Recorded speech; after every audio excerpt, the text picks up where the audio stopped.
இந்த அர்ஜுன் அவதரிச்சாச்சு. எந்த லோகத்து அவதார புருஷன்டா நீ? உன்னோட சக்தி என்னோட கால் தூசுக்கு சமான ஆகாதுடா. நீ தேவதூதனா இருக்கலாம், ஆனா நான் உங்க எல்லாருக்கும் யம தூதன்டா. அர்ஜுனோட ஜென்ம ரகசியம் அமிர்தாவுக்கு தெரியவே கூடாது. அமிர்தா யாருங்கிற ரகசியம் அர்ஜுனுக்கும் தெரியக்கூடாது. இவங்க 2 பேருடைய ரகசியமும் அந்த துஷ்ட கானிஷ்காவுக்கு எப்பவுமே தெரியக்கூடாது. நான் அங்க போறத பத்தி வீட்டுல யாருக்கும் சந்தேகம் வரக்கூடாது. சீக்கிரமா என் வேலையை முடிச்சுக்கிட்டு திரும்பி வரணும். அதுலயும் ருத்ரனுக்கு சந்தேகம் வரவே கூடாது. எப்படியும் அவன் பாட்டிக்கு போறான், நல்லதா போச்சு. நான் ஒரு ஆம்பளை, எந்த நேரத்துல எங்கேயும் போவேன் வருவேன். உங்க எல்லாத்துக்கும் விளக்கம் சொல்லிட்டு இருக்க முடியாது. அர்ஜென்டா வேலை இருக்கு, முடிச்சிட்டு வர. புரிஞ்சுக்க மாட்டீங்களா?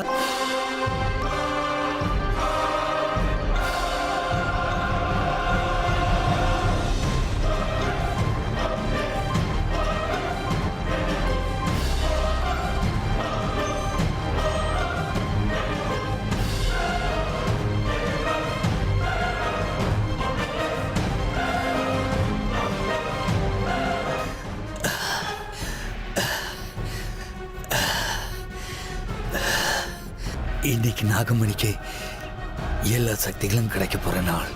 இன்னைக்கு ஒரு ராத்திரி முடிஞ்சதுன்னா அதுக்கப்புறம் நான் தான் ராஜா.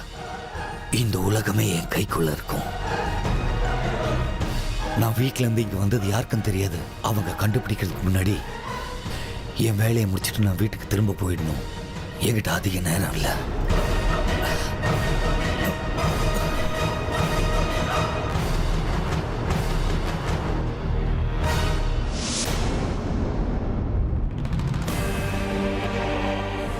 என்ன இது? அண்ணன் ராத்திரி இந்த நேரத்தில் நடந்து போய்கிட்டே இருக்கான். ஏன் ராகேஷ், நீங்க எந்த ரூட்ல கூட்டிட்டு போறீங்க? போகும்போது நாம வேற ரூட்ல தானே போனோம். அர்ஜுன், அந்த ரூட்ல ஏதோ ரோடு ரிப்பேர் போல இருக்கு, அதான் வண்டி இந்த பக்கம் திருப்பினேன். நீங்க ஒன்றும் கவலைப்படாதீங்க, கொஞ்சம் சுத்தி போகணும், அவ்வளவுதான். சரி.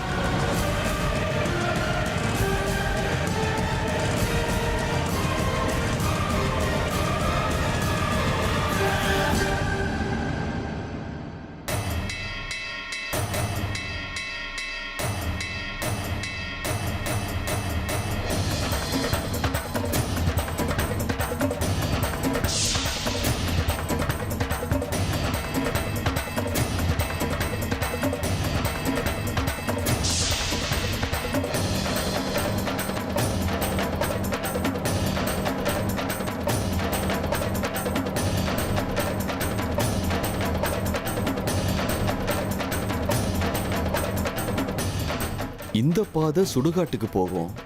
அண்ணன் இந்த பக்கம் போக வாய்ப்பே கிடையாது. இந்த பாதை தக்ஷக வனத்துக்குள்ள போகும். அண்ணன் இந்த பக்கம் போன மாதிரி தானே இருந்தது. இந்த பக்கம் போயிருக்க மாட்டான்.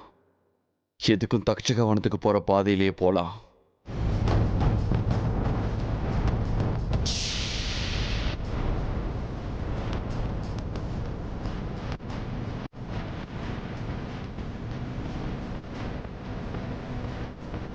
அந்த புத்தகத்தில் போட்டிருந்த முகூர்த்தம் நெருங்கிக்கிட்டே இருக்கு. நான் நேரத்தை வீணாக்க கூடாது. இன்னும் வேகமா போயாகணும்.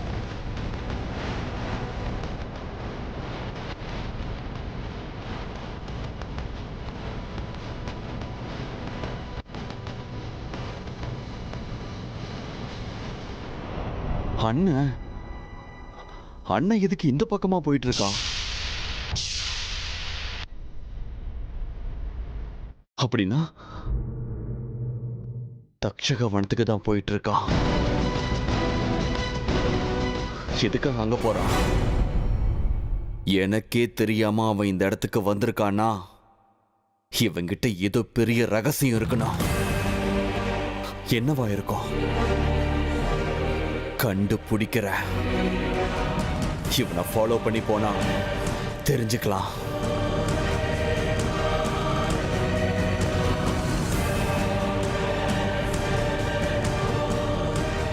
என்னாச்சு ராகேஷ், ஏன் நிறுத்துனீங்க? ஒன்றும் இல்லை அர்ஜுன், ரொம்ப இருட்டா இருக்கா, ஏதோ குறுக்க வந்த மாதிரி இருந்தது, அதான் பிரேக் போட்டேன்.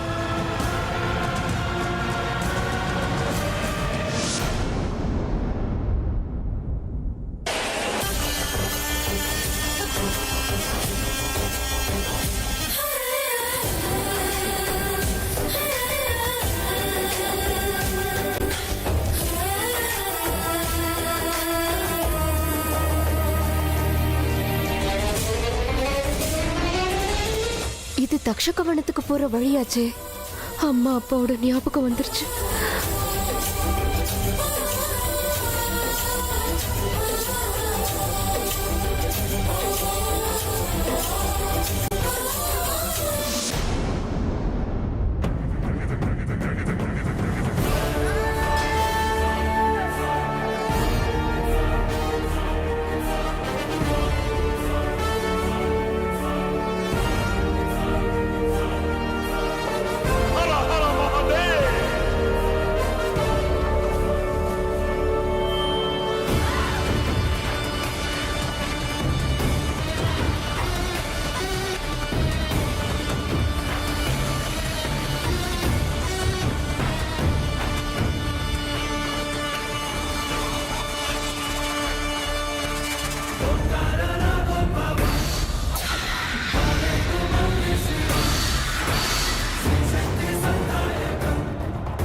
அமிர்தா, என்னங்க என்னாச்சு? திடீர்னு எனக்கு ரொம்ப டல் ஆயிட்டீங்க. ஏதோ கவலை தெரியுது உங்க முகத்துல. அதெல்லாம் இல்லையே. அவங்க டயர்டா இருக்காங்களா அர்ஜுன்? வீட்டுக்கு போய் படுத்து தூங்குனா அவங்க நார்மல் ஆயிடுவாங்க. அவங்க 2 பேரும் அங்க என்ன பண்றாங்க? அதுவும் இந்த நேரத்துல?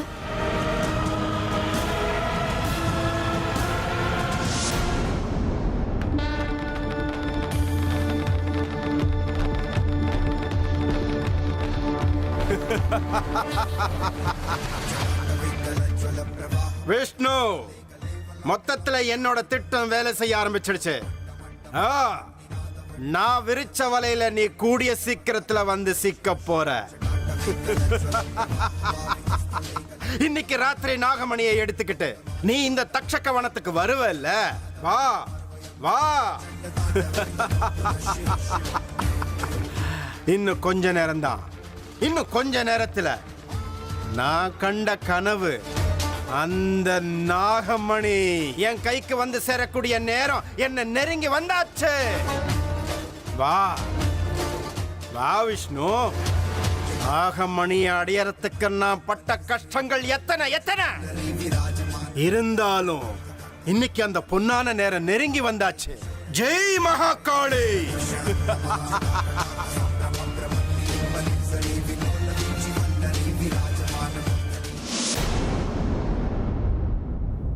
பரமேஸ்வரா, நாகமணியை அடையிறதுக்காக துஷ்டர்கள் எல்லாம் புறப்பட்டிருக்காங்க. திட்டங்கள் மேல திட்டம் தீட்டுறாங்க. சூழ்ச்சி மேல சூழ்ச்சி பண்றாங்க. ஆனா நாகமணி யாருக்கு போய் சேரணுங்கிறதெல்லாம் முடிவு பண்ண வேண்டியவன் நீதானேப்பா. நீதான். நீ என்னைக்கும் நியாயத்து பக்கம் தான் நிப்ப. நீ என்னைக்கும் சத்தியத்தை காப்பாத்தி வர்றதுனாலதான் இந்த உலகம் இன்னும் சுத்திக்கிட்டு இருக்கு. நாகமணி யாருக்கு போய் சேரணும்னு முடிவு பண்ண வேண்டியவன் நீதான். எல்லாம் உன் விருப்பப்படிதான் நடக்கும். ஓம் நம சிவாய.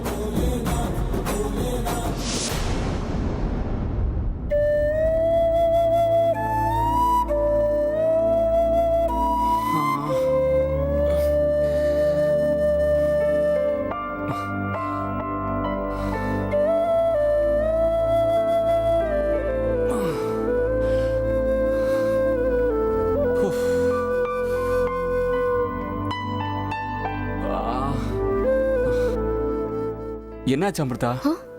ஏன் இப்படி இருக்கீங்க? ஏன் அப்படி கேக்குறீங்க? நான் நல்லா தானே இருக்கேன்.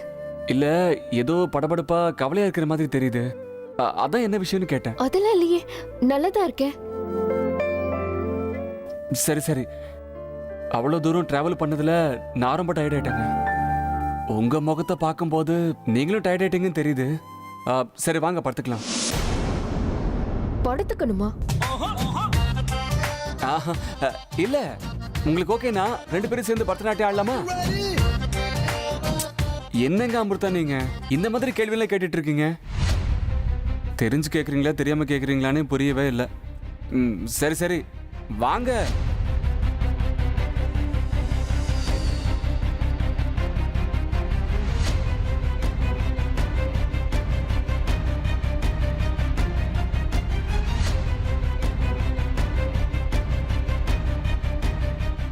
கைய விடுங்க, கைய விடுங்க. கை விடுறதுக்காக வாங்க உங்களை நான் இவ்வளவு கஷ்டப்பட்டு கல்யாணம் பண்ணிக்கிட்டேன். ம்ஹும். இனிமே உங்க கையை விட வாய்ப்பே இல்லை. ஏதேதோ காரணங்களால நம்ம புது வாழ்க்கையை ஆரம்பிக்கவே முடியல. பரவாயில்ல விடுங்க, நடக்கிறது எல்லாமே நல்லதுக்குன்னு சொல்லுவாங்க. எது எந்த சமயத்தில் நடக்கணுமோ அந்த சமயத்தில் கரெக்டாக நடக்குங்க. நம்ம 2 பேரோட புது வாழ்க்கை இங்க இந்த வீட்டில் தான் ஆரம்பிக்கணும்னு ஒருவேளை நம்ம விதியில இருந்தா அதை யாரால மாற்ற முடியுங்க?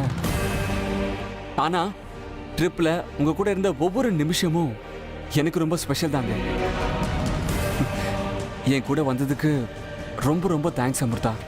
சரி சரி,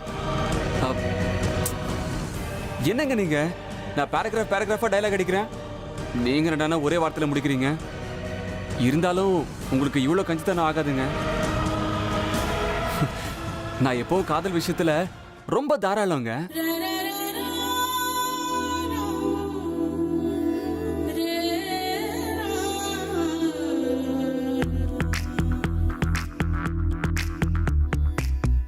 அமிர்தா, எதையும் துடிக்கிறது உங்க காதுல விழுதா? அந்த துடிப்பு என்ன கேக்குதுன்னு சொல்லுங்க பார்க்கலாம். ஆமாண்டா, நல்லா கேக்குது.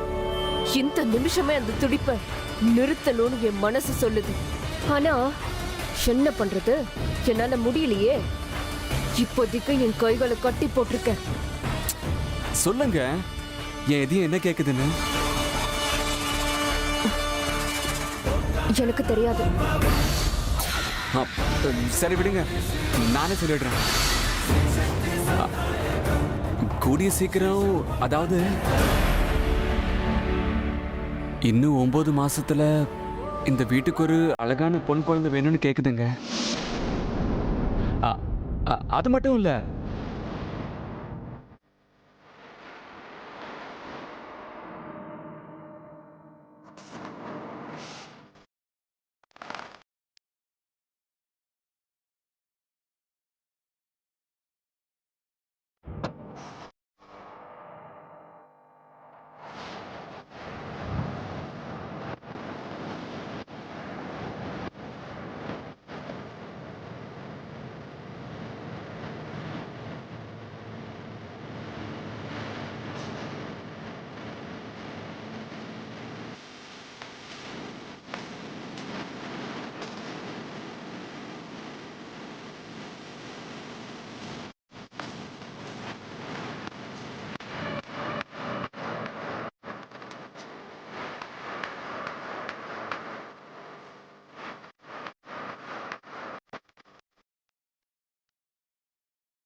அர்ஜுன் தூங்கிட்டான்.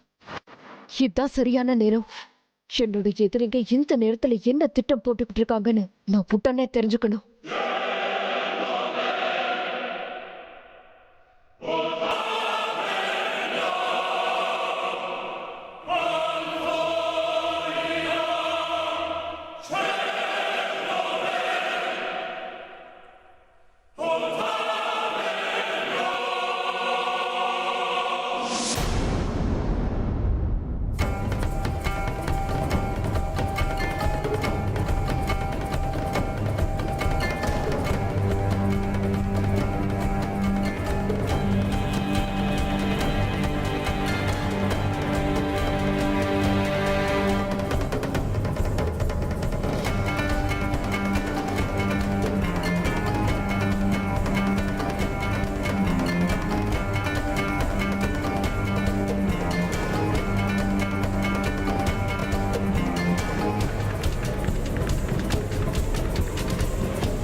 என்னமோ இந்த பாதை சேஃப் இல்லைன்னு தோணுது.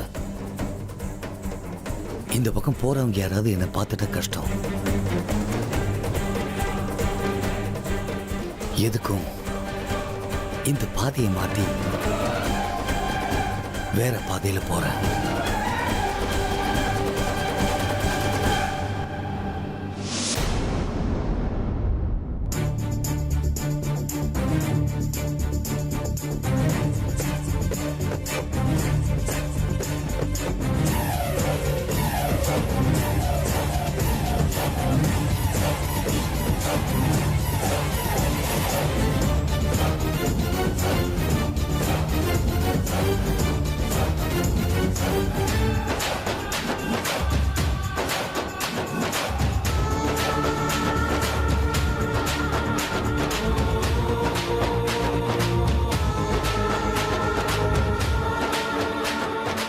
அண்ணா, ரொம்ப வேகமா என் கண்ணில் மண்ணை தூவி மறைஞ்சு போயிட்டல்ல.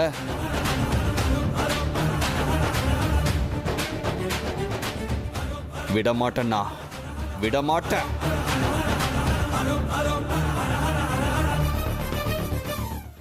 இன்னைக்கு உன்னோட எண்ணம் ரகசியங்கள் எல்லாத்தையும் நான் கண்டுபிடிக்கல, என் பேரு ருத்ரனே இல்ல.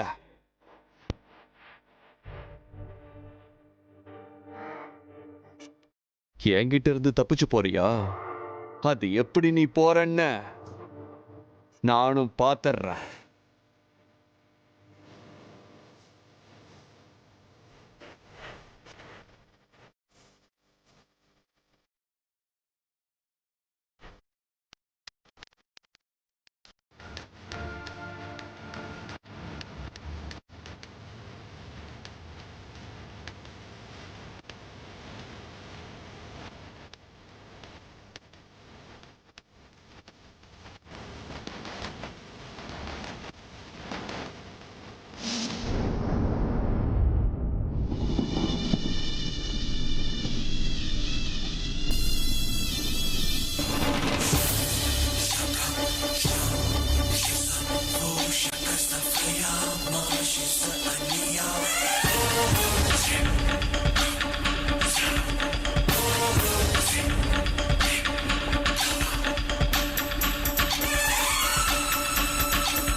ஜெய் மகாகாளி.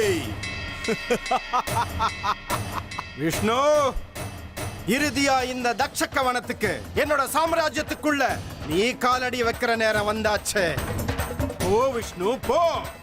தக்ஷக வனம் ஏன் உடமை. அந்த காட்டுக்குள்ள உன் இடது காலவை. அதுக்கப்புறம் நாகமணி மேல உனக்கு இருக்கிற உரிமை முடிஞ்சது.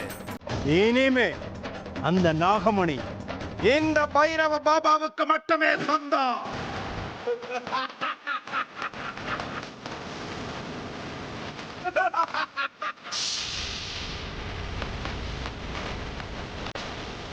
பைரவா, தீய சக்திக்கு வெற்றி கிடைச்சதுன்னு சரித்திரத்தில் ஆகட்டும் புராணத்தில் ஆகட்டும் எங்கேயுமே எழுதப்படல முட்டாள். உன்னால எவ்வளவு சந்தோஷப்பட முடியுமோ சந்தோஷப்பட்டுக்க. நாகமணி யாருடைய சொத்துன்னு முடிவு பண்ண வேண்டியவன் நீ கிடையாது, அவன்தான். நாகமணி யாருக்கு போய் சேரணுங்கிறது அந்த இறைவனோட விருப்பம். அவன் விருப்பப்படி அது சேர வேண்டிய இடத்துல சேர்ந்துரும். பார்த்துக்கிட்டே இருடா முட்டாள். ஓம் நம சிவாய.